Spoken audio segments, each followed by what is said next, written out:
My name is Clark Ervin. I'm a partner at Patton Boggs, and I'm the former Inspector General of the State Department and the Department of Homeland Security.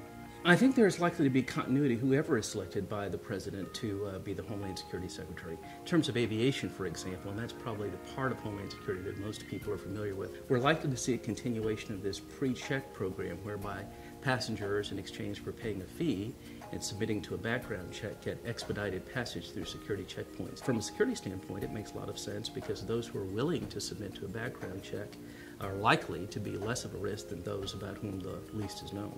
I think the business community should be assured that we are safer today than we were on 9/11.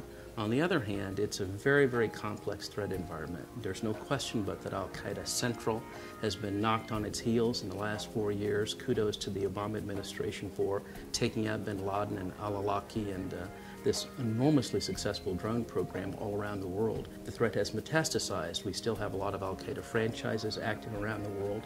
There is always the threat of lone wolf terrorism here in the United States as well. So it's a time to be wary of terrorist threats, but at the same time we have to recognize that tremendous progress has been made. The Department of Homeland Security is largely a consumer of intelligence from the rest of the intelligence community, and then it takes those intelligence products and disseminates it to state and local officials and to the private sector. It's a communications challenge. It's largely a public relations challenge. I don't know that the average American really fully appreciates just how difficult the task of Homeland Security is, just how varied it is. It's everything from cybersecurity to disaster preparedness to counterterrorism to immigration as far as border security is concerned. Next to the presidency itself, I would argue that the job of Homeland Security Secretary is the second most difficult and challenging one in the United States government, and needless to say, that's really saying something.